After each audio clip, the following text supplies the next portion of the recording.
नमस्कार, मैं हूं ब्रजेंद्र मिश्रा। आप देख रहे हैं न्यूज ट्रैप ऑनलाइन। भोपाल में सेटिंग हो तो ऐसी धारा 420 का अपराध दर्ज होने के बाद भी डटे हैं साहब, बाल भी बाका नहीं। कुर्सी और जुगाड़ का गजब का तालमेल। मामूली शिकायत पर आरआई, पटवारी, नायब तहसीलदार और तमाम अधिकारी हटा दिए जाते हैं, लेकिन लगता है कि जेडीए के लिए ऐसा कोई कानून नहीं है। धांधली पर धांधली करो, जेडीए की संपत्ति को ठिकाने लगाते रहो, अपने जो यार हैं बिल्डर, भूमाफिया, इनका खुलकर साथ दो, कोई रोकने वाला नहीं। जबलपुर से लेकर भोपाल तक कोई देखने वाला नहीं। लोकायुक्त में शिकायत हो, ईओडब्ल्यू में शिकायत हो, पुलिस थाने में शिकायत हो, कोई फर्क नहीं। आरोप और अपराध कितने भी गंभीर हों, आपका बाल भी बांका नहीं हो पाएगा यदि आपकी भोपाल में तगड़ी सेटिंग हो, कोई हिला नहीं पाएगा। जेडीए के सीईओ दीपक वैद्य और अमित धुर्वे की जोड़ी इसका ज्वलंत प्रमाण है। इनके कार्यकाल में धांधली भ्रष्टाचार का रिकॉर्ड बन रहा है। भोपाल ईओडब्ल्यू के आदेश पर जबलपुर ईओडब्ल्यू ने धारा 420, 467, 468 और भ्रष्टाचार अधिनियम के तहत अपराध पंजीबद्ध किया। ऐसा लगा कि अब तो साहब हटाए जाएंगे, तभी तो जांच हो पाएगी, लेकिन नहीं साहब। सीईओ साहब जहां के तहां बैठे हैं, अमित धुर्वे जहां के तहां बैठे हैं और ईओडब्ल्यू जांच कर रही है। गजब की जांच। जिसकी जांच हो रही वही साहब बनकर बैठा है। कितनी सटीक जांच हो पाएगी आप कल्पना कर सकते हैं। जांच और अधिकारी का उसी सीट पर बैठना यह बहुत बड़े सवाल खड़ा करता है। दीपक वैद्य और अमित धुर्वे को क्यों नहीं हटा पा रही सरकार, क्यों नहीं हटा पा रहा शासन, यह समझ से परे है। जानकार कहते हैं कि जिस अफसर की जांच चल रही है, जिसके खिलाफ अपराध कायम हुआ है, एफआईआर हुई है, यदि वो अपनी सीट पर बना रहता है तो निश्चित मानिए साक्ष्य और सबूत के साथ छेड़छाड़ बहुत संभव है, बहुत गुंजाइश है। क्योंकि जिसकी जांच की जा रही है वही मुखिया बन के बैठा है। फाइलों में क्या खेल हो रहा है, किस फाइल के कौन से पन्ने उखाड़े जा रहे हैं, निकाले जा रहे हैं, लगाए जा रहे हैं, यह कोई नहीं जानता सिवाय उस साहब के। जबलपुर में संभागीय आयुक्त भी हैं जो जेडीए के चेयरमैन हैं। जबलपुर में कलेक्टर भी बैठे हैं। लेकिन दुर्भाग्य देखिए साहब, इस दिशा में किसी का ध्यान नहीं है। पूरा खेल चल रहा है। अपराध दर्ज हो चुका है, लेकिन सीईओ दीपक वैद्य और अमित धुर्वे की जोड़ी अपना काम कर रही है। और सबसे ताजुब की बात तो यह है कि मध्य प्रदेश शासन के नगरीय विकास विभाग के जो प्रिंसिपल सेक्रेटरी थे नीरज मंडलोई, उन तक को हटा दिया गया। लेकिन मजाल है कि जेडीए के सीईओ दीपक वैद्य और अमित धुर्वे को कोई हटा सके। वे शान से अपनी कुर्सी पर बैठे हैं। और यह सब तभी संभव है जब भोपाल में तगड़ी सेटिंग हो और किसी न किसी का सिर हाथ जरूर उस अधिकारी पर हो। अब हम आपको मामले बताते हैं। सबसे ज्यादा जो मामले हुए घपले घोटाले के, भ्रष्टाचार के, स्कीम नंबर 41 और 31 में हुए हैं।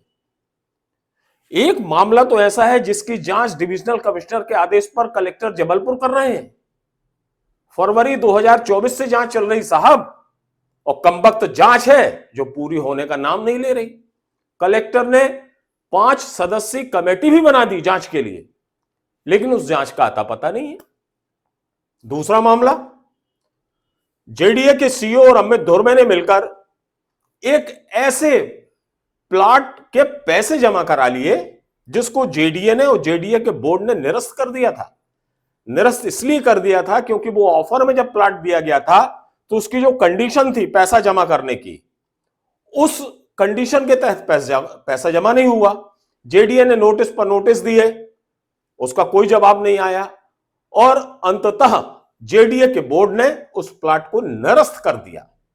मतलब अब उस प्लाट का नया ऑफर होना था, नया टेंडर होना था, और वो जमीन कई गुना ज्यादा रेट पर बिकती, अलॉट होती, जिसका सीधा फायदा शासन को मिलता, जेडीए को मिलता। लेकिन नहीं साहब, जेडीए के सीईओ दीपक वैद्य और अमित धुर्वे ने मिलकर चुपचाप पैसे जमा करा लिए।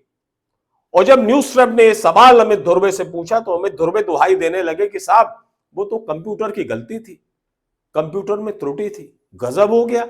मतलब एक कंप्यूटर को देखकर ऑर्डर लिखते हैं, तो फिर फाइल का, दस्तावेजों का क्या औचित्य है? फिर तो कोई मतलब नहीं हुआ। अगर आपको क्या कंप्यूटर पे साइन होते हैं? साइन तो फाइल पे होते हैं, जो अभिलेख होता है उस पर। लेकिन खुद को बचाना है तो कुछ भी कहना जायज है इनके हिसाब से। तीसरा जो सबसे लेटेस्ट मामला है वो है स्कीम नंबर 31 का। रामकली केवट और विद्याबाई केवट की जमीन किस तरह से हड़प ली गई, ये पूरा शहर देख रहा है साहब। क्योंकि वो विधवा महिला है विद्याबाई, उसकी जमीन 2 एकड़ जमीन जो स्कीम नंबर 31 के तहत जेडीए ने एक्वायर की थी, एक्वायर होने के बाद कायदे से मुआवजा रामकली केवट और विद्याबाई केवट को दिया जाना था। लेकिन देखिए गजब की सेटिंग हुई कि जेडीए ने सतीश मदान को मालिक मान लिया। मतलब जमीन रामकली केवट की, विद्याबाई केवट की, और मालिक बन गया सतीश मदान। और सतीश मदान ने वो जमीन, 2 एकड़ जमीन शैलेश जैन और कविता जैन को बेच दी, और जेडीए ने लीज डीड भी बना दी। आप तो जानते हैं कि किसी भी जमीन का मालिक आदमी कब बनता है? तभी बनता है जब वो रजिस्ट्री कराता है। लेकिन सतीश मदान ने कोई रजिस्ट्री नहीं कराई, रामकली केवट और विद्याबाई केवट ने कोई रजिस्ट्री नहीं की सतीश मदान को। उसके बाद वो मालिक कैसे बन गया, और मालिक बनकर उसने तीसरी पार्टी को कैसे बेच दिया, और जेडीए ने फिर तीसरी पार्टी के नाम से लीज डीड कैसे बना दी, ये बहुत बड़े सवाल हैं। और मुआवजे के रूप में उस सतीश मदान और शैलेंद्र जैन और कविता जैन को प्राइम लोकेशन के प्लाट दे दिए गए, D1, D2, D3, जमीन कहीं की और मुआवजा कहीं और, किसी और को दे दिया। वो बेचारी महिला रामकली केवट मुआवजे के इंतजार में आखिर उसका निधन हो गया, वो खत्म हो गई। लेकिन जेडीए का दिल नहीं पसीजा। अब विद्याबाई जो विधवा है वो जीवित है, लेकिन वो भी दर दर की ठोकरें खा रही है, आज भी मुआवजे के लिए तरस रही है। वो सबसे कह रही साहब जमीन मेरी थी, मुआवजा किसी तीसरे को कैसे दे दिया जेडीए ने। लेकिन जेडीए के दोनों धुरंधर अधिकारी उस महिला को वहां से भगा देते हैं, उसको टाल देते हैं। और देखिए आप जेडीए का खेल, सतीश मदान को जो मुआवजा दिया गया वो नियम, एक तो नियम विरुद्ध था, और दूसरा 4107 वर्ग फीट के प्लॉट का मुआवजा बनता था।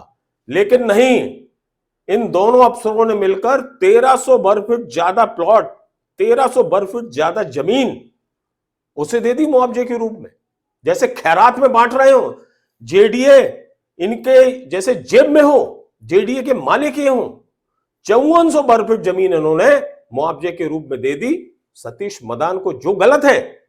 मुआवजा मिलना था तो रामकली केवट और विद्याबाई केवट को मिलना था, लेकिन उनको मुआवजा मिला नहीं, तीसरी चौथी पार्टी को जेडीए ने मुआवजा दे दिया। ये बेचारी महिला लगातार ठोकरें खा रही है और पूछ रही है कि मेरी जमीन कहां गई, जब मैंने जमीन बेची नहीं तो मालिक कैसे बन गया सतीश मदान, और सतीश मदान ने कैसे बेच दी तीसरी पार्टी को, चौथी पार्टी को।